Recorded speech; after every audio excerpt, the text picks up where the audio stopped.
திருச்சிற்றம்பலம். சிவாய நம. தென்னாடுடைய சிவனே போற்றி, எந்நாட்டவர்க்கும் இறைவா போற்றி. தில்லைவாழ் அந்த நடத்தம் அடியாருக்கும் அடியேன்னு சுந்தரர் பெருமானுடைய வாக்கிற்படி ஒவ்வொருவருடைய அடியார்களினுடைய வாழ்க்கை வரலாறை சேக்கிழார் பெருமானினுடைய எழுத்து மூலம் சிந்தித்து வருகிறோம். அந்த அளவிலே 30 வாரங்கள் போனது. இப்பதான் ஆரம்பிச்ச மாதிரி இருக்கு. 30 வாரம் முடிஞ்சு இன்று 31வது வாரத்துல வந்திருக்கோம். இந்த அரும்பெரும் இறை தொண்டை செய்து கொண்டிருக்கும் சைவ சித்தாந்த கழகம் என்றென்றும் செழித்து வாழ இறைவனை வாழ்த்தி வணங்கி மகிழ்கிறோம். இந்த வாய்ப்பை கொடுத்த அடியனுடைய என்ன சொல்றது, கொடான கொடி நன்றிகளும் வணக்கங்களும். இந்த வாய்ப்பினுடைய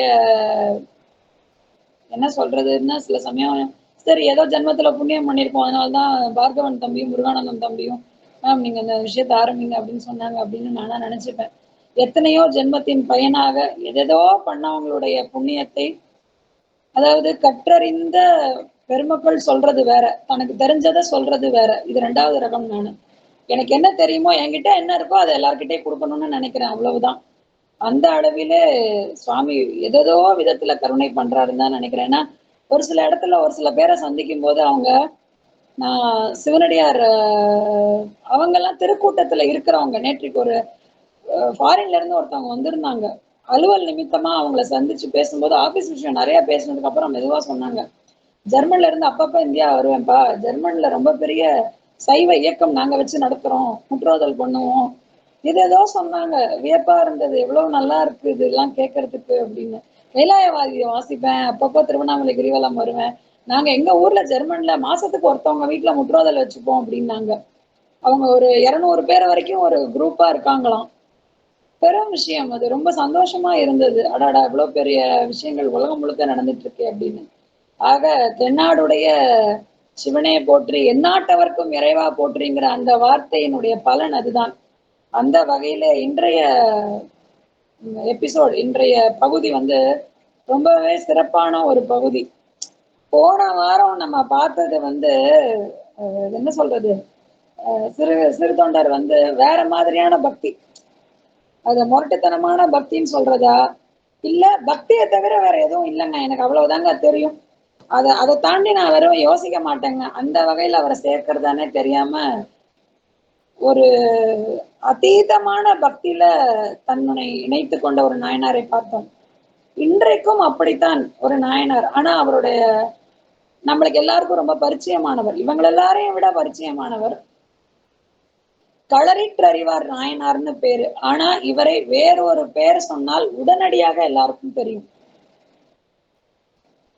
மலைநாடு, அதாவது சேர சோழ பாண்டியர்களுடைய ஆட்சி காலத்தப்போ மலைநாடு அல்லது கொங்கு பகுதி, சேர பகுதி, இது அத்தனையுமே இப்போ இருக்கிற கேரளாவை ஒட்டி இருக்கிற பகுதியில இருந்த ஒரு நாடு.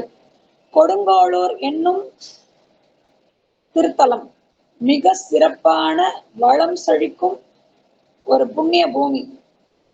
திருவஞ்சை களம்னும் பேரு.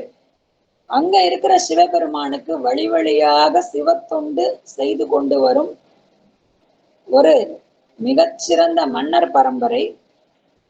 அந்த மன்னர் பரம்பரையில வந்த ஒருவருடைய கதையை தான் நாம இன்னைக்கு பார்க்க போறோம். இந்த கொடுங்கோளூர் என்பது ஊரின் பெயர். இன்னைக்கு அதை திருச்சூர்னு சொல்றோம். திருச்சூர் நிலையத்திலிருந்து கற்சாலை வழியே சுமார் 23 மைலில் உள்ள புல்லாட்டுக்கரை வழியா கடல் கழி தோணிக்கரைக்கு சென்று அங்கிருந்து நாட்டு தோணி மூலம் திருவஞ்சை களத்துறையினை அடையணும் அப்படின்னு போட்டிருக்காங்க. திருச்சூருக்கு பக்கத்துல இருக்கிற ஒரு இடம்னு இப்ப வரைக்கும் நம்ம புரிஞ்சுக்கலாம். இந்த ஊரிலே மன்னர் பரம்பரையிலே பெருமா கோதையார் இந்த பேரோட தான் ஒரு திவ்யமான ஒரு நம்மளுடைய நாயன்மார் அவதரித்தார். சேரமான் பெருமாள் என்னும் சிறப்பு பெயர் பெற்றவர். அப்படி சொன்னா எல்லாருக்கும் தெரியும், சேரமான் பெருமாள் அப்படின்னா எல்லாருக்கும் தெரியும். அவர் மிகச்சிறந்த சைவ மரபிலே ஊன்றி திளைத்த பரம்பரையிலே வந்த புண்ணிய மகன். இவர் பிறந்த உடனே ஊரே திருவிழா கோலம் பூண்டு அவ்வளவு மகிழ்ச்சியாக கொண்டாடியது இவருடைய பிறப்பை. இவருடைய தந்தை, பாட்டன், முப்பாட்டன்கள் என அனைவருமே வீரத்தில் சிறந்தவர்கள். ஆயினும் சைவ நெறியில் திளைத்து செழித்து வாழ்ந்தவர்கள். இந்த பெருமாக்கோதையார், இந்த பெருமாக்கோதையாருக்கு தான் களரிற்றைவார் அப்படிங்கிற பேரு. சேரமான் பெருமாள் என்னும் சிறப்பு பெயர் உண்டு. யாவும் யாரும் களறினவும் அறியும் உணர்வும் அப்படிங்கிற தன்மையோடு அவர் நடந்து கொண்டதால் இந்த பெயர் அப்படின்னு குறிப்பு இருக்கு. நான் களறினங்கிற வார்த்தைக்கு அர்த்தம் தேடினேன். அதுல நீங்குதல், விலகுதல், மயங்குதல் இப்படியான பொருள்களை தான் கொடுத்திருக்கிறாங்க. அப்படி நம்ம புரிஞ்சுக்கணும் அப்படின்னா, எந்த ஒரு விஷயமாக இருந்தாலும், யாரு சொல்வதாக இருந்தாலும், சொல்லோ செயலோ நிகழ்வோ அது எத்தன்மை ஆயுது, இது நமக்கு சேருமா, இது இது விளக்கத்தக்கதா அல்லது வைத்துக் கொள்ளத்தக்கதா என்று பகுத்து அறிந்து அதை அவர் உணர்ந்து செய்வார் அப்படிங்கிற தன்மையால அவருக்கு அந்த பேராங்கிறது தெரியல. தமிழ் பேராசிரியர்கள் இந்த நிகழ்ச்சியின் முடிவில் கட்டாயம் இதற்கு விளக்கம் தந்து அருளுமாறு அன்போடு கேட்டுக்கொள்கிறேன். ஏன்னா களறினங்கிற வார்த்தையை வச்சுதான் இவர் காரண பெயர் வந்திருக்கு அப்படின்னு ஒரு குறிப்பு சேக்கிழார் பெருமான் இதுல குறிப்பிடுறாரு. இந்த யாவும் யாரும் களறினவும் அறியும் உணர்வும், இந்த உணர்வு இருக்கிறதுனால்தான் அவருக்கு களரிற்றறிவார் பேரு அப்படிங்கிறதுக்கு என்னால விளக்கம் சரியான விளக்கம் எனக்கு கிடைக்கல. பெருமக்கள் எனக்கு நிகழ்ச்சியினுடைய இறுதியில் உதவி செய்யுமாறு அன்போடு கேட்டுக்கிறேன். ஆக இவருக்கு சிறந்த சிவபக்தியும் அறிவிற்சிறந்த ஞானமும் சிறந்த வீரமும் இதத்தனையும் கொண்டு நாளொரு மேனியும் பொழுதொரு வண்ணமாக வளர்ந்து வர இளவரசு பட்டம் சூட்டக்கூடிய அந்த இளம் பிராயத்தையும் அடைந்து விடுகிறார். இந்த காலகட்டத்துல அந்த ஊரில் மன்னனாக பொறுப்பேற்று கொண்டு இருக்கக்கூடிய செங்கோர் பொறையன் என்னும் மன்னன் இறைவனடி சேர்ந்து விடுகிறார். அரச பரம்பரையில சிவபூஜை செய்வாங்க. ஆனா சேரமான் மட்டும் எப்படி அப்படின்னா, அவர் இருக்கும் ஊர்ல இருந்து, அதாவது கொடுங்கோளூர்ல இருந்து திருவஞ்சைக்களம் கொஞ்சம் தூரம். அப்போ கீழே ஒரு குறிப்பு கொடுத்திருந்தாங்க இல்லையா, கொஞ்சம் தூரம். கொடுங்கோளூர்ல தான் அரண்மனை இருக்கு. இவருக்கு அரண்மனை வாசம் அவ்வளவாக விருப்பமே இல்லை. காலையில எழுந்திரிச்சா பூஜை பண்ணணும், காலையில திருவண்ணந்தலுக்கு பூஜை பண்ணணும், உஷத் காலத்துக்கு பூஜை பண்ணணும், 8 மணிக்கு ஒரு பூஜை, 10 மணிக்கு ஒரு பூஜை, உச்சி காலத்துக்கு ஒரு பூஜை, சாயரட்சிக்கு ஒரு பூஜை, திருப்பி அர்த்தஜாமத்துக்கு ஒரு பூஜை, இப்படி 6 காலமும் பூஜையிலேயே இருக்கணுங்கிற அந்த சீரிய எண்ணம் கொண்டதால திருவஞ்சைக்களம் கோவிலுக்கு பக்கத்திலேயே ஒரு மாடம் ஏற்பாடு செய்து அதுல தங்கி இவர் சிவத்தொண்டு புரிந்து வருகிறார். பூஜை செய்யறதை தவிர வேற எந்த ஞாபகமே கிடையாது அவருக்கு. தான் ஒரு மன்னர் பரம்பரை, தான் ஒரு இளவரசருங்கிறதெல்லாம் அவருக்கு ஞாபகத்திலேயே இல்லை. ஆக இந்த செங்கோர் பொறையன் என்னும் மன்னன் இந்த சேரமான் பெருமாளுக்கு தாயாதி முறை. இந்த தாயாதி முறை உறவின் காரணமாக இவருக்கு பிறகு அரியணை ஏறக்கூடிய ஆள் யார் இருக்கா, சரியான ஒரு ஆள் யாரு அப்படின்னு தேடும் போது அத்தனை பேருக்கும் மனசு ஞாபகத்துக்கு வருது. களரிட்டு அறிவார். அவர் துலாக்கோல் மாதிரி நியாயமாக நடந்து கொள்ளக்கூடியவர், வீரம் செறிந்தவர், பக்தி நெறியோட ஒழுக்கத்தோடு வாழ்பவர். அவரை விட்டா நமக்கு வேற யாருப்பா இருக்கா, அவரையே நம்ம மன்னர் ஆக்கிடலாமே அப்படின்னு சொல்லி அவரை அரசாழ்வதற்காக, அவரை அரியாசனம் ஏற்றுக்கொள்வதற்காக கேட்கறதுக்கு ஊர்க்காரவங்க எல்லாரும் திரண்டு வராங்க. அமைச்சர் இந்த மாதிரி விஷயம் நடந்து போச்சு, பெரியவர் இறைவனடி சேர்ந்துட்டாரு, அதுக்கு அடுத்து பட்டத்துக்கு நீங்க தான் வரணும் அப்படின்னு சொல்லும் போது இவருக்கு என்ன பண்றதுன்னே தெரியல. ஐயோ, பட்டத்துக்கு எல்லாம் வந்தா அரசாங்கத்துல உட்காந்துட்டு, அரண்மனையில உட்காந்துட்டு ஊர் விஷயம் உலக விஷயம் எல்லாம் கவனிக்கணுமே, அவன் வரி கட்டிட்டானா இவங்க அப்பம் கட்டிட்டானான்லாம் பார்க்கணுமே, எனக்கு பூஜை தடைப்படுமே, நான் ஒண்ணு பண்றேன், நான் உள்ள போய் சுவாமி கிட்டக்க உத்தரவு கேட்டுட்டு தான் வருவேன்னு திருவஞ்சைக்களம் மூலவர் கிட்டக்க ஓடுறாரு. அப்போ இறைவனிடம் விண்ணப்பம் வைக்கும் போது சிவபெருமானுடைய திருவருளினாலே அவருடைய அன்பு வழிபாடு தவறாமல் அரசியற்றும் வல்லமையும், யாரும் யாவும் களறின எல்லாவற்றையும் அறிவும் அளவுபடாத ஆற்றலும் தடைபடாத பெருங்கொடையும் அரசர்க்குடைய படை வாகனம் முதலிய அத்தனையும் சுவாமி கொடுத்து அருள் செய்து, நீ போய் அரசாங்கம் ஏற்றுக்கொள், அரச பதவியை ஏற்றுக்கொள், நீ செய்ய, நான் கூடவே இருப்பேன், உனக்கு நான் எல்லா நேரத்திலையும் துணை இருப்பேன் என்று உட்பொருளால் உள்ளுணர்வால் உணர்த்தி அருள் புரிகிறார்.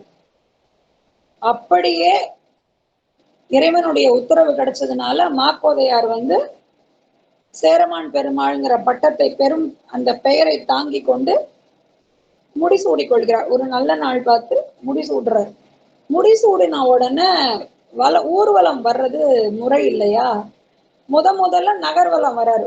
ஊரே திருவிழா கோலம் பூண்டு இருக்கு. ஏன்னா மன்னர் வந்து முதல் தடவையா நகர்வலம் வராரு. இவர் யானை மேல ஏறி நகர்வலம் வந்துட்டு இருக்கும் போது எதிர்த்தாப்புல ஒரு வண்ணான் உவர் மண் எடுத்துட்டு வரணும். தலையில உவர் மண்ணை கட்டி எடுத்துட்டு வரும்போது வர வழி ஃபுல்லா மழைச்சாரல்.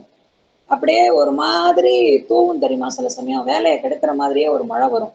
நனையவும் மாட்டோம், ஆனா நம்ம ட்ரெஸ் ஈரமாகும், ஒரு மாதிரி பிசு பிசு பிசுன்னு ஆகும். அந்த மாதிரியான ஒரு மழை. அந்த உவர்மண் தலையில இருந்து மழை தண்ணி பட்டு பட்டு என்ன ஆகுது, அந்த உவர்மண் உடம்பு முழுக்க, அந்த வண்ணானினுடைய உடம்பு முழுக்க அந்த உவர்மண் ஒட்டிக்குது. உவர்மண்ணை பூத்து போயிடும் காஞ்சா. சேரமான் பெருமாள் ஏத்தாப்புல யானையில வரும்போது இங்க இருந்து பாக்குறாரு, ஒரு ஆளு உடம்பு முழுக்க வெண் சாம்பல் அப்பிட்டு நடந்து வர்ற மாதிரி இவர் கண்ணுக்கு தெரியுது. அடாடா, ஒரு சிவனடியார் போல இருக்கே, உடம்பு முழுக்க வெந்நீரை பூசிட்டு வராருன்னு டபக்குன்னு அவர் ஒரு மன்னருங்கிற அந்த எண்ணம் எல்லாம் இல்லவே இல்லை. சட்டுன்னு யானையில இருந்து கீழே இறங்கிடுறாரு. பின்னாடி வர்ற படைகள் எல்லாம் தகச்சு போயிடுது. ஐயோ, மன்னர் என்ன பண்றாருன்னு தெரியலையே அப்படின்னு பார்த்துட்டு இருக்கும்போது இவர் போய் வண்ணான் கிட்டக்க நிலம்பட வீழ்ந்து கும்பிடுறாராம். வண்ணான் பதறி போயிடுறான். பார்த்தாலே தெரியுது மன்னர்னு. இவ்வளோ கிரீடம் எல்லாம் வச்சு மணிமுத்து மாலைகள்லாம் அலங்காரம் பண்ணி பட்டாடை எல்லாம் உடுத்தி பீதாம்பரத்தோட கௌஸ்துப மாலையோட எல்லாம் இருந்த மன்னர்னு தெரியும் இல்லையா? அந்த வண்ணனுக்கு கை காலம் உதற ஆரம்பிச்சிருச்சு. ஐயோ, என்ன நடக்குதுன்னு. அடியேன் அடிவண்ணான் அப்படிங்கிறாரு. நான் வந்து கடையனும் கடையங்க, நான் வந்து அடியேன் அடிவண்ணான். யாரு என்னன்னு தெரியாம டபக்குன்னு நீங்க பட்ல காலில் விழுந்துட்டீங்கன்னா பதிலுக்கு அந்த வண்ணான் காலில் விழுந்துட்டு சொல்றான். வண்ணான் காலில் விழுந்துட்டு அடியேன் அடிவண்ணான் அப்படின்னு சொல்லும் போது இவர் சொல்றாரு பதிலுக்கு அடியேன் அடிச்சேரன். இவருக்கு யாரா இருந்தாலும் சரி, சிவபெருமான் அல்லது சிவபெருமானினுடைய தொண்டர்கள் அப்படின்னு காதல கேட்டுட்டா எல்லா வேலையும் போட்டுட்டா அப்படியே ஓடி போயிருவாரு. அந்த இடத்துக்கு அந்த இடத்துல அது என்ன வேணாலும் நடந்துட்டு போட்டுமே, அந்த மாதிரியான ஒரு பக்தி. அடியேன் அடிச்சேரன் அப்படிங்கிறாரு. அந்த அண்ணனுக்கு என்ன செய்யறதுன்னே தெரியல. திருவண்ணீரை உடம்பு ஃபுல்லன்னு இல்லைங்க, ஒவ்வொரு மண்ணுங்க, நான் எடுத்துக்கிட்டு வரும்போது மழை வந்ததுனால கரைஞ்சு மேல ஒட்டிக்கிச்சு, அப்படியே காஞ்சதுல பூத்து போய் இப்படி வெள்ளை கலர்ல தெரியுதுன்னு உடனே ரெண்டு பேரும் ஒருத்தருக்கு ஒருத்தர் முகமன் கூறிட்டு சரின்னு சொல்லி இவர் திருப்பியும் யானை மீது ஏறி நகர்வலம் வராரு. அரண்மனைக்கு வந்து அந்த ராஜ பரிபாலனம் எதெல்லாம் பண்ணணுமோ அந்த பட்டம் ஏற்றுக்கொள்ளக்கூடியதுக்கு உண்டான அத்தனை முறைகளையும் ஏற்றுக்கொண்டு அவர் அந்த பட்டத்துல உட்கார்றாரு. அவருடைய ஈகை வந்து எப்படின்னா சோழ பாண்டிய மன்னர்களிடத்துல எல்லாம் அவ்வளவு சிறப்பு வாய்ந்த பேரை சம்பாதிக்கக்கூடிய அளவு, அதாவது பொறாமைப்படாமல் நற்பெயர் சம்பாதிக்கக்கூடிய அளவுக்கு சேரமான் பெருமாளினுடைய தொண்டு வந்து இருந்தது அப்படின்னு சேக்கிடார் ரொம்ப அழகா சொல்றார். ஆக இவருக்கு வந்து தினமும் தங்கு தடை இல்லாம சிவபூஜை நடக்கிறதுல அது பாட்டுல அது போயிட்டு இருக்கு. இவருக்கு ஒரு பழக்கம், இவர் காலையில எந்திரிச்சு தன்னுடைய காலை கடன் எல்லாம் முடிச்சுட்டு திருமஞ்சனம், பள்ளித்தாமம், மணித்தூக்கம், செழும் தீபம் இதெல்லாத்தையும் செஞ்சு, அதாவது திருமஞ்சனம்னா சுவாமிக்கு உண்டான அபிஷேக சாமான், பள்ளித்தாமம்னா அவருடைய அர்ச்சனைக்கு உண்டான வில்வம் போன்ற இலைகள், மணித்தூபம் நமக்கு தெரியும், ஊதுவத்தி சாம்பிராணி போன்ற தீபம், அவருக்கு காட்ட வேண்டிய கற்பூரம் முதலான வஸ்துக்கள் இதெல்லாம் செஞ்சு சுவாமிக்கு நேவேத்தியம் வைக்கணும் இல்லையா, அமுது படைக்கணும் இல்லையா, இதெல்லாத்தையும் தயார் செய்துக்கிட்டு தினம் சுவாமிக்கு மணிக்கணக்கா பூஜை பண்ணும்போது அவருக்கு சில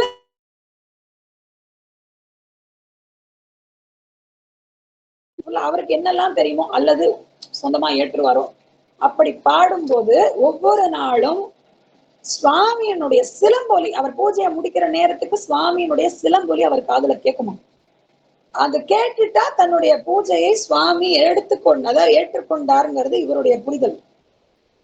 இப்படி அது பாட்டுல அது போய்கிட்டு இருக்கு. சேரமானினுடைய பெருமையை காட்டணும் அப்படின்னு நம்ம சுவாமிக்கு வந்து யாராவது ஒரு தன்னுடைய பக்தாள் யாராவது கிடைச்சிட்டா அவருக்கு முதல்ல பேரும் பதவியும் வாங்கி கொடுத்து அவருக்கு ஒரு அவார்டு ஃபங்க்ஷன் நடத்தினாதான் இவருக்கு சந்தோஷம் இல்லைங்களா. இப்போ சேரமானினுடைய பெருமை ஊர் ஊரா பரவணும். பாண்டிய ராஜ்யத்துல பானபத்திரர்.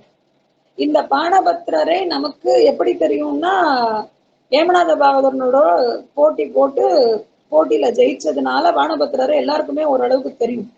திருவிளையாடல் புராணத்துல பானபத்திரருக்காக சிவபெருமானே விறகு வெட்டியா வந்து பண் சுமந்த பாடு சாதாரி பண்ணை பாடி நட்டபாடை பாடி கொல்லி கவ்வானம் பாடி இத்தனையும் பாடி ஏமநாத பாகவதரை ஊற விட்டே ஓட ஓட ஓட விரட்டி அடிச்ச அந்த எல்லாம் வல்ல எம்பெருமான் எல்லாம் வல்ல சித்தராக வந்து திருவிளையாடல் செய்த அந்த விஷயம் நமக்கு தெரியும் இல்லைங்களா?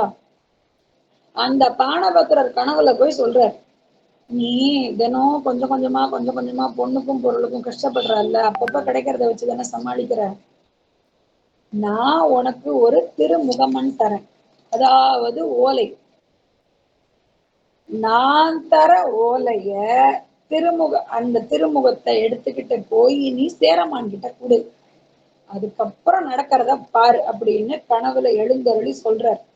இவர் கனவுன்னு சொல்லி உடம்பு பதறி அடிச்சு எழுந்து பார்க்கும் போது பார்த்தா தலைக்கு மேல ஒரு ஓலை கீட்டு இருக்கு. சுவாமியினுடைய திருமுகத்தை நேரடியாக பெறக்கூடிய பாக்கியத்தை தமிழ் செய்ததா அல்லது பானபத்திரர் செய்தாரா, இல்லை இதையெல்லாம் படிக்கும் பாக்கியம் நாம் செய்தோமாங்கிறதே தெரியல. எப்படிப்பட்ட திருமுகத்தை சுவாமி இறையனாராக வீற்றிருந்து எழுதியிருக்காரு பாருங்க.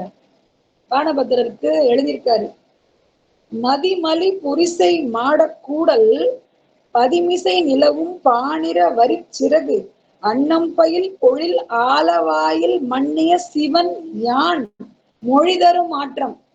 நானே. யார் எழுதுறா? ஆலவாயில் அமர்ந்திருக்கக்கூடிய சொக்கநாத பெருமான் அவர் தன் கையால எழுதுற திருமுகம்.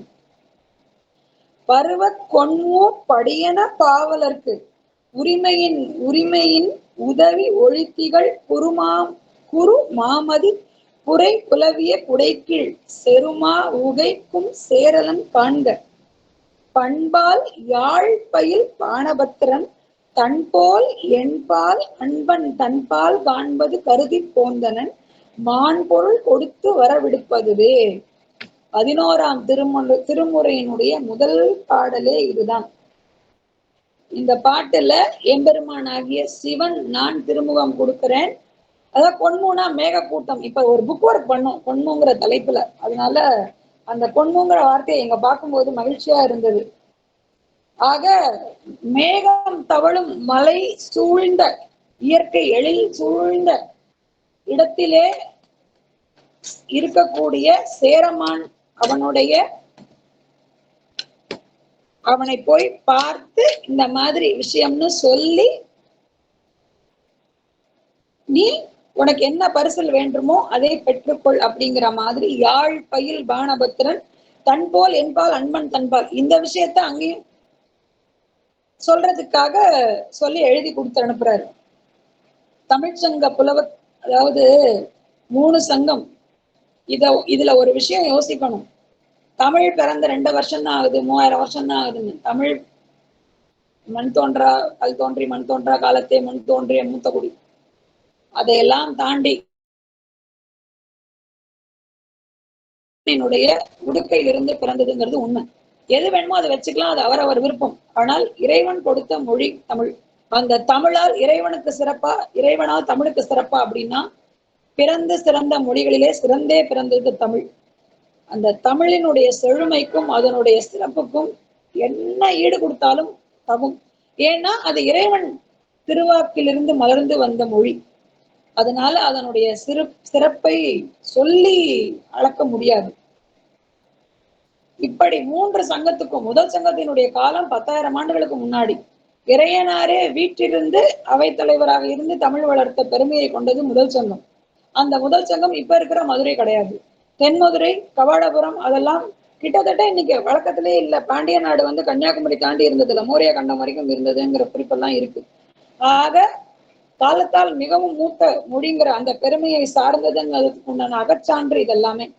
ஆக சிவபெருமான் எழுந்தருளிய அந்த திருமுகத்தை பானபத்திரர் எடுத்துட்டு புறப்படுறாரு.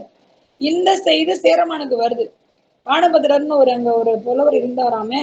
ஆமா, அவருக்கு சுவாமியே போய் உதவி எல்லாம் பண்ணாராமே, நானும் கூட கேள்விப்பட்டேன். ஒரு பாகவதர் வந்து இந்த மாதிரி போட்டிக்கு கூப்பிட்டாராம். இந்த மாதிரி இவரே போய் விறகு வெட்டுறவனாக போய் நான் சும்மா பானபத்திரர் கிட்ட வந்து பாட்டு கத்துக்கிட்டேன், எனக்கு சங்கீதம் வராதுன்னு விரட்டி விட்டுட்டாரு. அதனால அவர் கத்து கொடுத்ததுல நான் தேரவே மாட்டேன்னு சொன்னதுல ஒரு 4-5 பாட்டு மட்டும் மனசுல நிக்குது, அதுதாங்க பாடுனேன் அப்படின்னு சொல்லி, ஐயோ விரட்டி விட்ட மாணவனே இப்படி பாடுனா அப்ப அவர் எப்படி பாடுவாருன்னு சொல்லி ஏமநாத பாகவதர் ஊரை விட்டு போன அந்த வரலாறு எல்லாரும் கேள்விப்பட்டிருக்காங்க இல்லையா? இதை கேட்டுட்டு சேரமான் பெருமான் குதூகலிச்சு போயிட்டாராம். ஐயோ சுவாமி திரும்பவும் கொடுத்து ஒருத்தர் நேரடியா வராரா அப்படின்னு சொல்லி வாங்கிட்டு அவரை போய் எதிர்கொண்டு அழைங்கன்னு சொல்லிட்டு சேரமான் பானபத்திரரை எதிர்கொண்டு அழைக்கிறதுக்கு ஏற்பாடு பண்றார். பானபத்திரர் மலைநாடு உள்ள எல்லைக்கு வந்து இவங்களுடைய அரசவையினுடைய எல்லையை தாண்டி வரும்போது எதிர்கொண்டு அழைத்து வருகிறார். என்னென்ன மரியாதை பண்ணணுமோ அத்தனை மரியாதையும் பண்ணி எதிர்கொண்டு அழைச்சிட்டு வரும்போது ஒரு சிவனடியாரை பார்த்தாலே அடிச்சேரன்னு சொல்லி ஒரு வண்ணான் கிட்டக்க போய் நின்ன சேரமான் திருமுகத்தை தூக்கி கொண்டு வரும் பானபத்திரரை என்னெல்லாம் பண்ணிருப்பாருன்னு கற்பனை பண்ணி பாருங்க. அந்த பானபத்திரர் அந்த திருமுகத்தை கீழேயே வைக்கல, தலைக்கு மேல இருந்து கையவே எடுக்கல. ஏன்னா திருமுகத்தை இடுப்புல சொருக முடியாது, அப்பெல்லாம் ஷர்ட் கிடையாது, அங்கவஸ்திரத்துல வச்சா கீழே விழுந்துரும். ஏன்னா அதுல வேற எதுவும் நம்ம வந்து அதுல வந்து கையோ காலோ, கை தவறியோ கால் தவறியோ அதுல எதுவும் சின்ன கீரல் கூட வந்துடக்கூடாதுங்கிறதுனால அந்த திருமுகத்தை அந்த ஓலைய தலையை விட்டு கீழே இருக்காமலே பானபத்திரர் வந்துட்டு இருக்காரு. சேரமானுக்கு அவரை பார்த்ததுக்கு அப்புறம் நிலத்துல கால் நின்னாதானுங்க அவருக்கு ஒரு எத்தனை முறை முடியுமோ அத்தனை முறை நிலம் பட விழுந்து வணங்குறாராம். 2 அடி நடப்பாரு, திரும்பி டபக்குன்னு ஒரு நமஸ்காரம் பண்ணுவார், திருப்பி என்னையா பண்றாரு அந்த ஆள் அப்படிதாங்க, ஒரு வண்ணானையே விட்டு வைக்கலைங்க, சிவனடியாரே நேரடியா வந்தா விட்டா வைப்பாரு, ஊர்க்காரவங்க எல்லாம் பேசுற மாதிரி.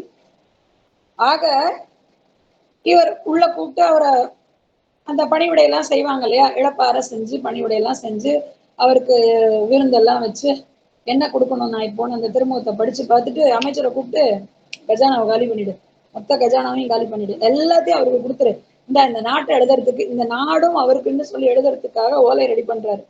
பானபத்திரர் கையை பிடிக்கிறாரு, பா போதும், கொஞ்சம் கொஞ்சம் பூமிக்கு வாங்க, அப்படியே அந்தரத்திலேயே பறக்குறீங்க, சுவாமி என்ன சொன்னாரோ அதை தாண்டி ஒரு சிறு குந்துமணி கூட நான் வாங்கிக்க மாட்டேன், பொண்ணும் பொருளும் வாங்கிட்டு வாங்கினாரு.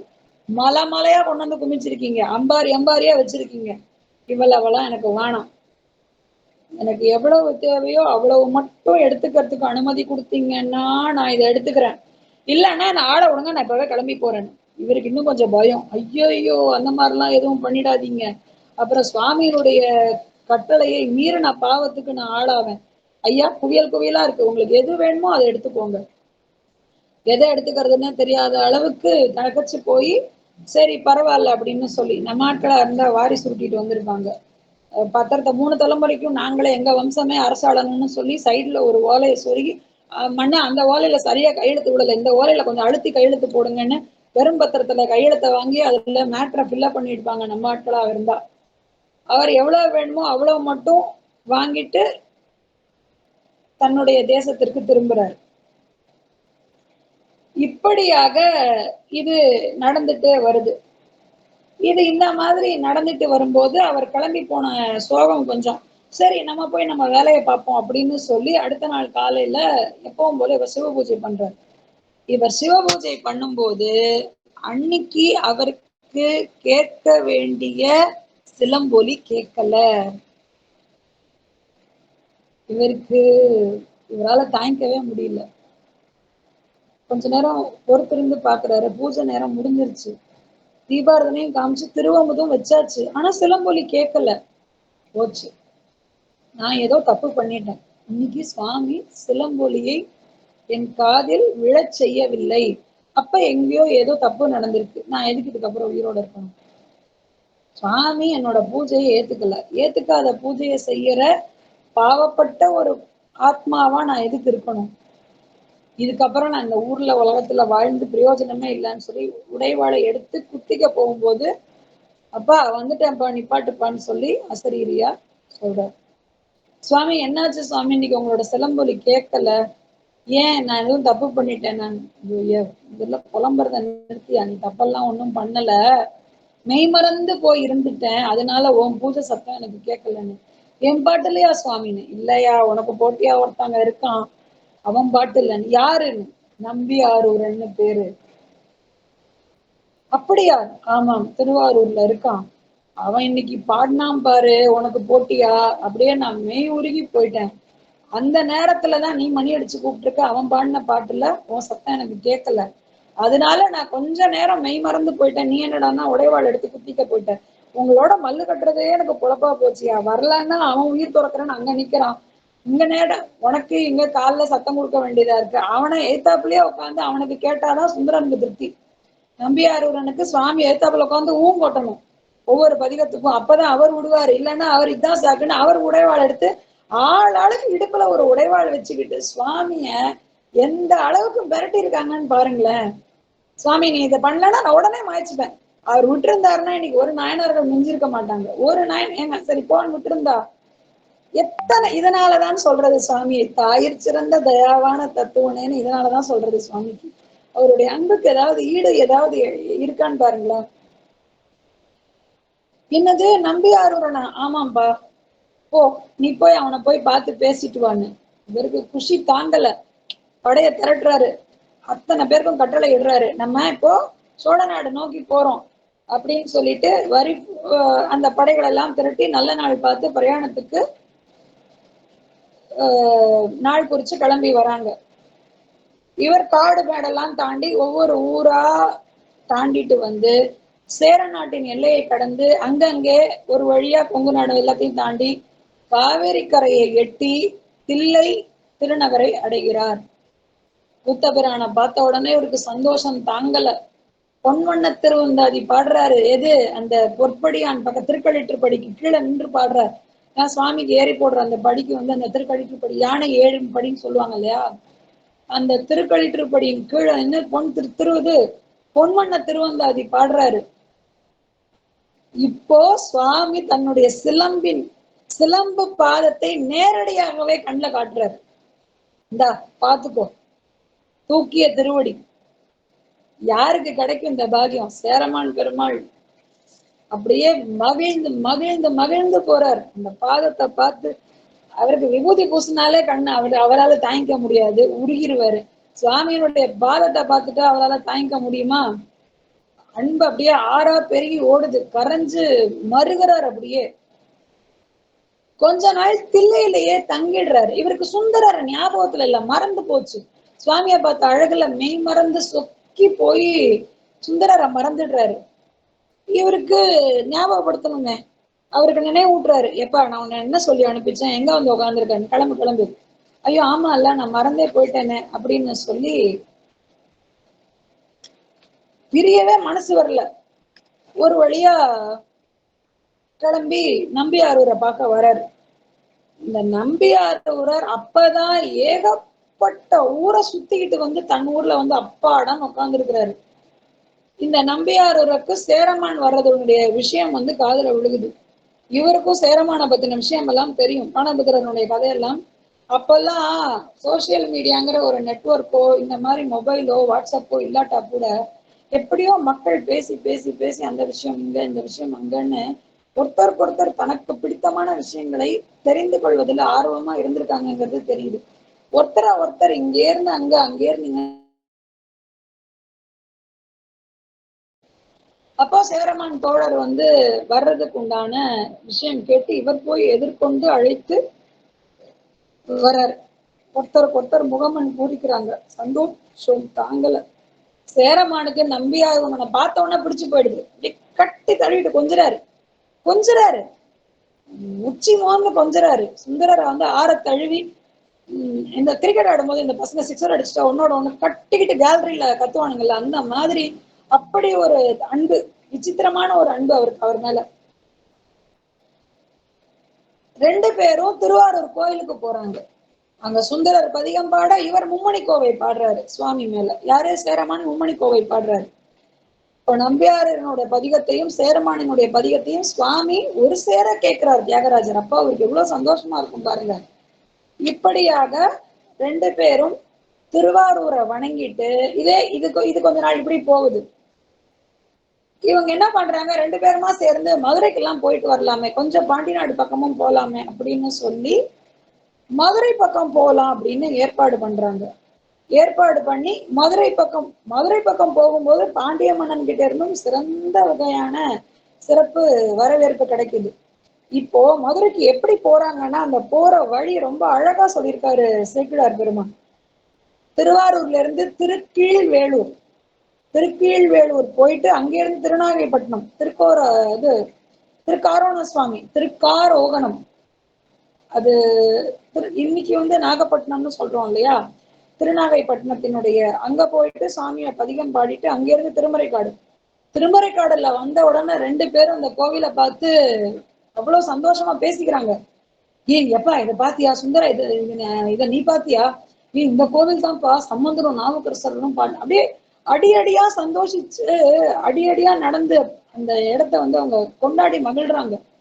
இந்த இடத்துலதான்ப்பா சம்பந்தர் நின்று பாடினாரு, இங்கதான்ப்பா நாவுக்கரசர் நின்று பாடினாரு, இந்த இடத்துலதான்ப்பா ஒரு கதவு திறந்தது, திறந்த கதவு மூடினது இந்த இடத்துலதான்ப்பா, இப்படி அடிமேல அடி வச்சு அந்த வந்து நம்மளுடைய முன்னோர்கள் நமக்கு எவ்வளவு பெரிய அருளை செஞ்சிருக்காங்க பாருன்னு சொல்லி சுந்தரர் அப்படியே மகிழ்ந்து போறாரு. சம்பந்தரையும் நாவுக்கரசரையும் யாழை படித்தன்னங்கிற பதிகம் பாடுறாரு.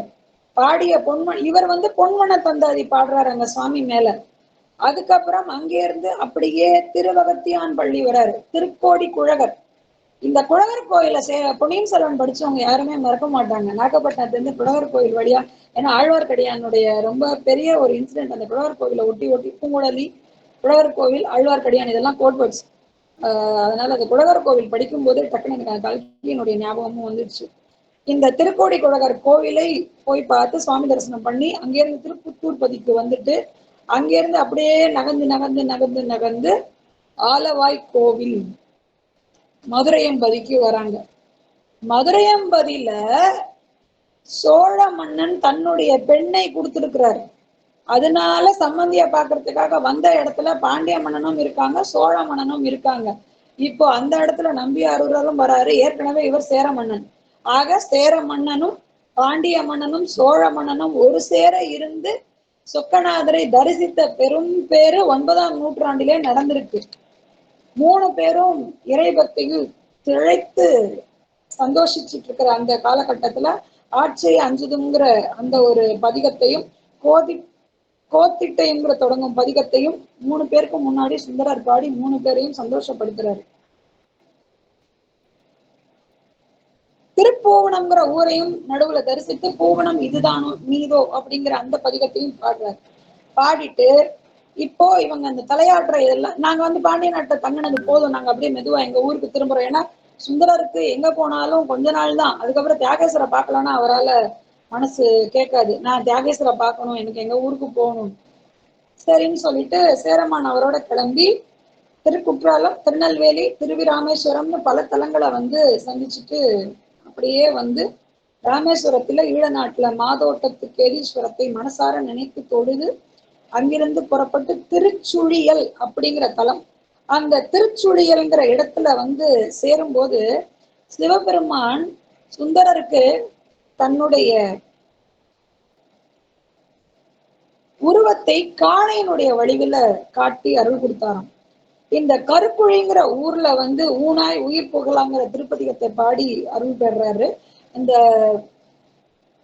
அவர் வந்து காளையினுடைய வடிவம்னு சொன்னோம் இல்லையா, அது எப்படி அப்படின்னா சுந்தரமூர்த்தி நாயனாருடைய கனவுல காளை வடிவத்தில் திருக்கரத்தில் பொற்செண்டும் திருமுடியிலே சுழியமும் கொண்டு வேறு எங்குமே இல்லாத திருவேடத்தை காட்டி நாம் இருப்பது காணப்பேர் அப்படின்னு சொல்ற. இன்னைக்கு இருக்கிற காளையார் கோவிலுக்கு தாங்க திருக்காணப்பேர்னு பேரு.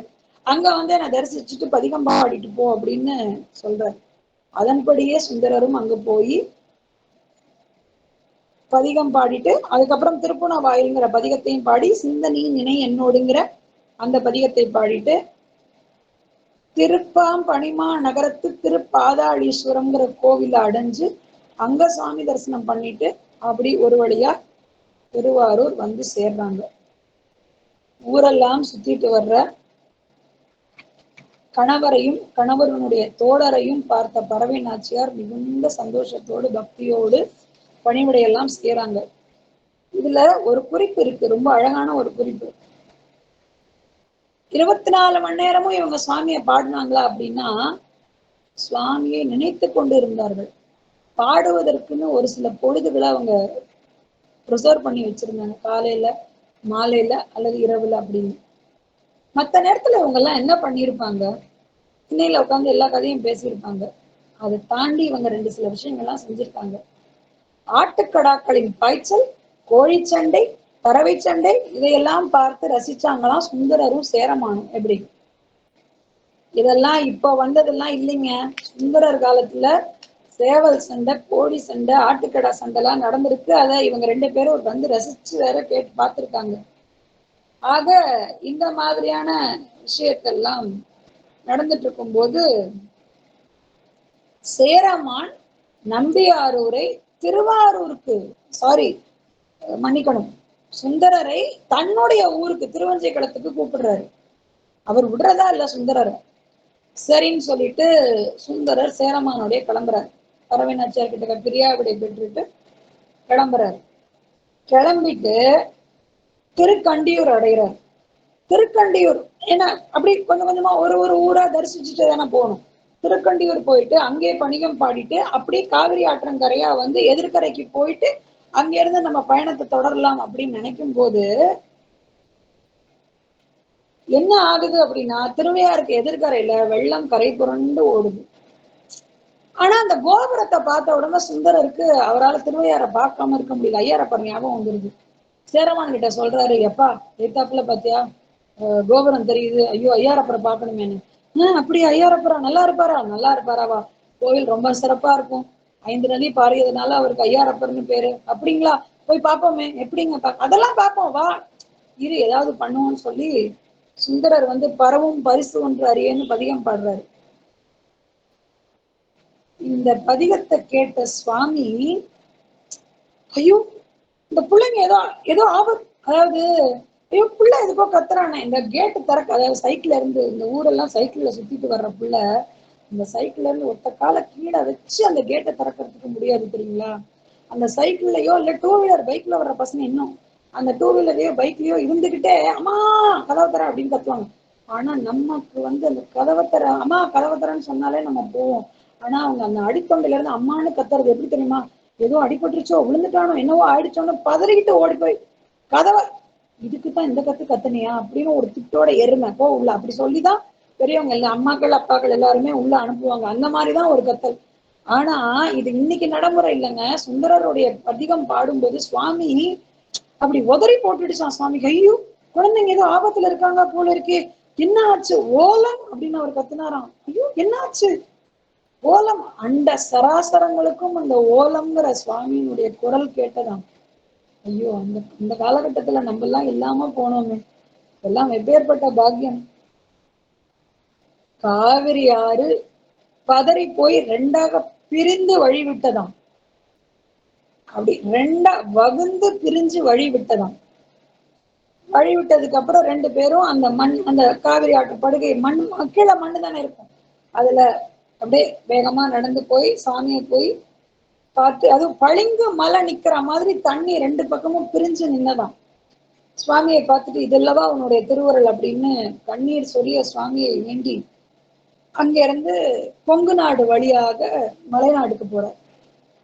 அங்க மலைநாட்டுக்கு உள்ள நுழையும் போது ஊர் மக்கள் எல்லாரும் சுந்தரரும் நம்பியாரூரரும் வந்து சேரமானும் சுந்தரரும் சேர்ந்து வர்றத அழகை பார்த்துட்டு ஊரே கொண்டாடிதான். எப்படி ஒரு தோழமை அமைஞ்சிருக்கு பாரு, எப்படி ஒரு நட்பு கிடைச்சிருக்கு பாரு, அப்பா பார்க்கவே 2 பேரும் எப்படி இருக்காங்க பாரு, ஜாடிக்கேத்த முடியா அமைஞ்சிருக்காங்க. இப்படி ஊர் முழுக்க அவர்களை புகழ்ந்து பாடுற மாதிரி ஊர் மக்கள் சந்தோஷப்படுற மாதிரி. இப்போ சேரமான் பெருமான் சுந்தரரை வீட்டுக்கு கூட்டிட்டு வந்தாச்சு. வீட்டுக்கு கூட்டிட்டு வந்த உடனே அரசியார்கள் அத்தனை பேரும் சுந்தரருக்கு பாத பூஜை பண்ணும்போது சுந்தரர் பதறி போய் பாதத்தை நகர்த்தி கொண்டாராம். என்ன காரியம் இது? அரசிமார்கள் என்னுடைய பாதத்தை பூஜை பண்ணுவதா? எப்பா பரவாயில்லப்பா, சுவாமி உனக்காக தூதெல்லாம் போனாரு, தெரு தெருவா அலைஞ்சாரு, அந்த சிறப்புக்கு சொந்தக்காரன் நீ, உனக்கு பாத பூஜை பண்றதுல தப்பே இல்லைன்னு சொல்லி சுவாமியினுடைய அத்தனை பெருமையையும் எடுத்து சொல்லி இவங்க அப்படியே ரொம்ப மகிழ்ந்து போய் அப்படியே ஒவ்வொரு நாளும் போகுது. அவர் அங்க பதிகம் பாடிட்டே இருக்காங்க. அங்க பதிகம் பாடுறதை தாண்டி ஏகப்பட்ட நீர் விளையாடல்கள், அங்கேயும் ஆடல் பாடல் பக்கவாத்தியங்கள் எல்லாம் வச்சு சிறப்பான ஸ்பெஷல் மியூசிக் ப்ரோக்ராம் அதெல்லாம் கண்டக்ட் பண்ணியிருக்காங்க போல. அங்க யானையை வச்சு விளையாடி இருக்காங்க. இங்க கோழி சண்டை மாதிரி யானை சண்டை, யானை போர், அதெல்லாம் மற்போர். கேரளாவில் அந்த கலரி அதெல்லாம் இருந்திருக்கும் இல்லையா முந்தியுமே, அதெல்லாம் பாட் போர் விட் போர் அதெல்லாம் பார்த்து என்ஜாய் பண்ணிட்டு இருந்திருக்காங்க. இதெல்லாம் இருந்துகிட்டே இருக்கும்போது அவருக்கு தான் திடீர்னு திருவாரூர் ஞாபகம் வந்துருமே. அவருக்கு எதையோ பார்த்த எதை பார்த்தாருன்னு தெரியல, டக்குன்னு திருவாரூர் ஞாபகம் வந்துருச்சு. எப்பா சேரமான் பெருமாள், நான் என் ஊருக்கு கிளம்புறேன். ஐயோ நீ போக கூடாது, நான் உன் கூடவே வருவேன். யோ சும்மா என் கூடவே சுத்திட்டு இருக்காதியா, ரொம்ப வேலை ஆச்சு, நீ ஓர விட்டு உன் ராஜ்யத்தை கொஞ்சம் என்னன்னு பாரியா. இல்ல அதெல்லாம் அமைச்சர் பார்த்துப்பாரு, அதெல்லாம் இருக்கட்டும், எனக்கு அதெல்லாம் தெரியாது, நான் எப்ப என் ஊருக்கு கிளம்புறேன். சரி நான் ஒண்ணு பண்றேன், உனக்கு பொண்ண பொருள் எல்லாம் கொடுத்து விடுறேன். ஐயோ இருக்கு ஏற்கனவே, இல்ல நான் கொடுத்துதான் விடுவேன். ஊர்ல தன் கஜானால இருக்கிற பொண்ணு பொருள் எல்லாத்தையும் மூட்டையை கட்டுறாரு சுந்தரர். போதும்னு சொல்ல சொல்ல கேட்காம மூட்டை கட்டுறாரு. மூட்டை கட்டி கொடுத்து விடுறாரு. ஆனா மனசே வரல. கூடவே படைகளை அனுப்புறாரு. ஆட்களை வச்சு அவருடைய பொண்ணு பொருள் எல்லாம் பொதி சுமந்து போறதுக்கு அம்பாரியை வச்சு பல்லக்களை வச்சு ஆட்களை அனுப்புறாரு. இன்னைக்கு வரைக்கும் கஜானால என்ன செஞ்சுச்சோ அது அத்தனையும் கட்டிடு அப்படிங்கிறாரு. கஜானா உள்ள ஒண்ணு பாக்கி இல்ல. நவமணி ரத்ன ஆபரணங்கள் ஆடை வாசனை திரவியங்கள் அத்தனையும் பொதிகளா கட்டி தூக்கி வைக்கிறாரு. நம்பியாரூர் புறப்பட்டு மலைநாட்டை கடந்து பல காட்டாறுகளை எல்லாம் கடந்து திருமுருகன் பூண்டிங்கிற ஊர் பக்கமா வந்துட்டு இருக்கார். ரொம்ப அழகான ஒரு இடம் நீங்க சேக்கிழார் சொல்றது. இப்போ சிவபெருமான் ஒண்ணு நினைக்கிறாராம். பார்வதியை பார்த்து சொல்ற மாதிரி நம்ம கற்பனை பண்ணா கூட நல்லாதான் இருக்கும். இங்க பாத்தியா இந்த பையல? ஆமாங்க. கவனிச்சியா? கவனிச்சேன். என்ன கவனிச்ச? மலைநாட்டுல இருந்து வந்துட்டு இருக்கான். எப்படி வரான்? ஏகப்பட்ட பொண்ணு பொதி மூட்டையெல்லாம் கட்டிட்டு வரான். இவ்வளவு நாள் வரைக்கும் இவனுக்கு நாம தானே கொடுத்துக்கிட்டு இருந்தோம். மணிமுத்தாறுல போட்டு இங்க போட்டு அங்க எடுக்கிறது, மாற்று உரைக்கிறது, பொண்ணை கூடு, பொருளை கூடு, நெல்லை கூடு, அத்தை கூடு, இத்த கூடுன்னு நாம தானே பார்த்து பார்த்து செஞ்சுட்டு இருந்தோம். ஆமாங்க. ஆனா இவன் இன்னைக்கு என்ன பண்றான் பாத்தியா? அவங்கிட்ட இருந்து எல்லாத்தையும் வாங்கிட்டு போறான். சேரமான் கிட்ட இருந்து வாங்கிட்டு போறான். இவனுக்கு எதா இருந்தாலும் நான் தானே கொடுப்பேன். சுவாமிக்கு எப்படிப்பட்ட ஒரு பொசசிவ்னஸ். சுவாமி நான் கேட்டேன் இன்னைக்கு இதை படிக்கும் போது, சுவாமி உனக்கு ஒன்ன தவிர வேற யாரு உள்ள வந்தாலும் பிடிக்காதா சுவாமி? உன் பக்தருக்கும் உனக்கும் நடுவுல நீ மட்டும்தான் இருக்கணுமா? நடுவுல மீடியேட்டரா யாரு வந்தாலையும் அவங்களை ஆட்டத்தை கவச்சு விட்டுருவியா? இதுக்கு எவ்வளவு பெரிய பொசசிவ்னஸ் பாருங்களேன். நம்ம தானே கொடுத்துட்டு இருந்தோம் அந்த பயலுக்கு. இன்னைக்கு பாத்தியா சேரமான் ஒரு ஃப்ரெண்டு வந்ததுனால எல்லாத்தையும் சேரமான் கிட்ட இருந்தே வாங்கிட்டு போறான். இவனுக்கு எவ்வளவு இருக்கணும்? ஐயோ போட்டுங்க புள்ளதானே, அப்படிலாம் விட முடியாது. அதெல்லாம் விட முடியாது. அவன் யாரு? என்னுடைய பிரதிபன், என்னுடைய பிம்பம், மிரர் இமேஜ் இல்ல, என்னுடைய மறுபிரதி இல்ல. இரு நான் போய் அவனோட கொஞ்சம் விளையாடிட்டு வரேன். அந்த அம்மா சொன்னா மட்டும் இவர் என்ன கேட்கவா போறாரு. சரி உங்க பாடு, நீங்க என்னமோ பண்ணீங்கன்னு அந்த அம்மா விட்டுருச்சு. சிவபூதங்கள் சிவகணங்கள் எல்லாரையும் கூப்பிடுறாரு. வேடர்களா போய் சுந்தரருடைய பொன் பொதி மூட்டை எல்லாத்தையும் கவர்ந்துட்டு வந்துருங்க அப்படின்னு சொல்றாரு. சிவகணங்கள் வேடர்களா போய் அந்த பரிவார ஆட்கள் எல்லாரையும் அடிச்சு போட்டு எல்லாத்தையும் தான் கவர்ந்துட்டு மறைஞ்சிடுறாங்க. அந்த அடியார்கள் எல்லாரும் ஓடி வந்து சுந்தரர் கிட்ட சொல்றாங்க, சுவாமி என்ன உங்களுக்கு கை காலில் அடிபட்ட மாதிரி இருக்கு, உடம்பெல்லாம் என்னாச்சு? ஒரு கூட்டம் வந்தது, வேடர் கூட்டம். பார்க்கவே கொஞ்சம் பயமா இருந்தது, ரொம்ப பராக்கிரமமா இருந்தாங்க. அவங்களோட ஒரு அடிக்கே நாங்க சுருண்டுட்டோம், எதிர்த்துலாம் நிக்க முடியல. நாங்களே 100 பேர் வந்து அடிக்கிறவங்க தான், ஆனா அவங்களோட அடி எங்களை விட பல மடங்கு பலமா இருந்தது. அதனால எங்களால அவங்கள மீறி எதிர்த்து சண்டை போட முடியல. சரி என்ன ஆச்சுன்னு? என்ன ஆச்சு? கொண்டு வந்த பொண்ணு பொருள் அம்பாரி எல்லாம் மூட்டையோட எடுத்துட்டு ஓடிட்டாங்கன்னு. சுந்தரருக்கு என்ன சுவாமி இப்படி ஆயிடுச்சு, ஓ இடத்துல வந்து இருக்கும் போதா இப்படி ஆகணும் அப்படிங்கிற பொருள் பட, வேறுஊர வேடுவர்கள் வழிபறிக்கும் வெஞ்சுர காட்டில் எத்துக்கு இங்கு அருகிருந்தீர் அப்படின்னு கொடுகு வெஞ்சிலை வடுக வேடுவர்னு தொடங்குற அந்த பதிகத்தை பாடுறாரு. சுவாமி நீ இவ்வளவு பக்கத்துல தானே இருந்திருக்க, நீ இருந்தம்மா இப்படி எல்லாம் நடந்துச்சுன்னு. நோ நோ நோ நோ, செஞ்சதே நான் தான் அப்படின்னு அந்த நேரத்துல சுவாமி சிரிச்சிருப்பாரு. பார்வதி கிட்டே சொல்லியிருப்பாரு, அம்மா இந்த பையன் பார்க்கதாம்மா புத்திசாலியா இருக்கான், ஆனா அவனுக்கு ஒண்ணுமே தெரியலம்மா, நான் செஞ்சதை எங்கிட்டயே வந்து அவன் கம்ப்ளைண்ட் பண்றாம்மா, ரொம்ப பாவமா அழறான், இரு நான் போய் கொடுத்துட்டு வரேன் அப்படின்னு சொல்லிட்டு வந்திருக்கலாம். ஆக இந்த கொடுகு வஞ்சிலை வடுக வேடுவர்ங்கிற பதிகத்தை பாடி துதிக்கிறார். இப்போ வேடுவர்கள் எல்லாரும் அவங்க மூட்டை கட்டினதை கொண்டு வந்து கோவில் வாசல்ல அப்படி மலை மாதிரி குமிச்சிட்டு போறாங்களாம். அத கூட இருக்கிற அந்த படை வீரர்கள் பார்த்துட்டு மகிழ்ச்சியில துள்ளி குதிக்கிறாங்க. சுவாமி இங்க பாருங்க, களவு போனதெல்லாம் வந்துருச்சு. சுந்தரருக்கு ரொம்ப சந்தோஷம். சேரமானனுடைய அன்பை நினைத்து கொண்டே ஒரு வழியா தன்னுடைய வீடு வந்து சேர்றார். ஒரு காலகட்டத்துல சுந்தரர் தன்னுடைய இந்த திரு அவதாரத்தை முடித்து கொண்டு யானை மீது ஏறி திருக்கயிலாயம் போறார் இல்லையா? இந்த நேரத்துல பூஜை முடிக்கும் போது ஆக்சுவலா இந்த கதையை வந்து இந்த இடத்துல சேக்கிழார் பெருமாள் நிறுத்திடுறாரு. சேரமான் பெருமாளுக்கு தன்னுடைய அது உணர்வினாலா இல்ல அவருடைய அகக்கண்ணுக்கு தெரியுதான்னு தெரியல, யானை மீது ஏறி திருக்கயிலாயத்துக்கு சுந்தரர் போறான்னு கேள்விப்பட்டு குதிரை மேல ஏறி குதிரையினுடைய செவியில் பஞ்சாட்சரம் சொல்லி ஒரு தட்டு தட்டுவாரு. இவருக்கு முன்னாடி குதிரை அங்க போய் நின்றுடும். அதாவது சுந்தரர் வர்றதுக்கு முன்னாடி சேரமான் வந்துடுவாருன்னு ஒரு குறிப்பு. அந்த இடத்த சொல்லும் போது சுந்தரர் யானை மீது ஏறி கைலாயம் செல்கிறார். அந்த செயலை நாம் சேரமான் பெருமாளும் குதிரை மீது ஏறி திருக்கைலாயம் செல்கிறார். அந்த செயலை பின்பு யாம் இங்கு கூறுவோம் அப்படின்னு சுந்தரர் சொல்றாரு. ஆக இந்த கழற்றறிவார் அவரினுடைய கடல்களை போற்றி அடுத்ததாக இருக்கக்கூடிய வரும் நாயன்மார்களை பற்றி சிந்திப்போம் அப்படின்னு பார்கொண்ட கொடை களறிற்றறிவார்க்கும் அடியேன் அப்படின்னு சொல்லி சேரமான் பெருமானினுடைய சிறப்பை மிக அழகாக வர்ணித்து முடிக்கிறார். இன்னைக்கு அதிசயம் அற்புதம் அப்படியே வேற மாதிரி இல்லாட்டா கூட ரொம்ப உணர்வு பூர்வமாக ஒன்று இருக்கக்கூடியதாக அமைந்த ஒரு நாயன்மாரினுடைய கதை. படிக்கும்போது எப்படி எல்லாம் இருந்திருக்காங்க இல்ல அப்படின்னு வியந்து பாராட்டுற மாதிரி, இப்படி எல்லாம் இருந்திருக்காங்க பாரு, இப்படி எல்லாம் இருந்திருக்காங்க பாரு, இதெல்லாம் நமக்கு வாய்க்குமா அப்படின்னு நம்மளையெல்லாம் ஆசையோட ஏங்க வைக்கக்கூடிய ஒரு பக்தியை இன்று நமக்கு சேக்கிழார் பெருமான் சுந்தரர் வாயிலாக உணர்த்தி இருக்கிறார். ஒவ்வொரு வாரமும் ஒவ்வொரு விதமான அடியார்கள், இதுல நம்ம ஏதாவது ஒரு விதத்துல நாமளும் இந்த வரிசையில வருவோமான்னு நமக்கு நாமளே சீர்தூக்கி பார்த்துக்கலாம். இவரை மாதிரி நாம இருப்போமா, இவரை மாதிரி இருப்போமா? ஒவ்வொருத்தர் ஒரு பூஜை பண்றது ஒரு விதம், ஒருத்தர் தொண்டு பண்றது ஒரு விதம், இன்னொருத்தர் வந்து சிவனை சிந்தையால் நினைப்பதுல ஒரு விதம், இப்படி ஒவ்வொருத்தரும் ஒவ்வொரு விதமா இருந்திருக்காங்க. இதுல நாம எந்த வகை அப்படின்னு நமக்கு நாமே தினமும் ஒரு சீர்தூக்கி பார்க்கணுங்கிறது. ஏன்னா நம்ம செய்யற செயலினுக்கு ஏதாவது ஒரு பலன் இருக்கணும் இல்லையா? வார வாரம் நம்ம சொல்றோம், நம்ம நிறைய பேர் கேக்குறீங்க, நான் சொல்றேன்.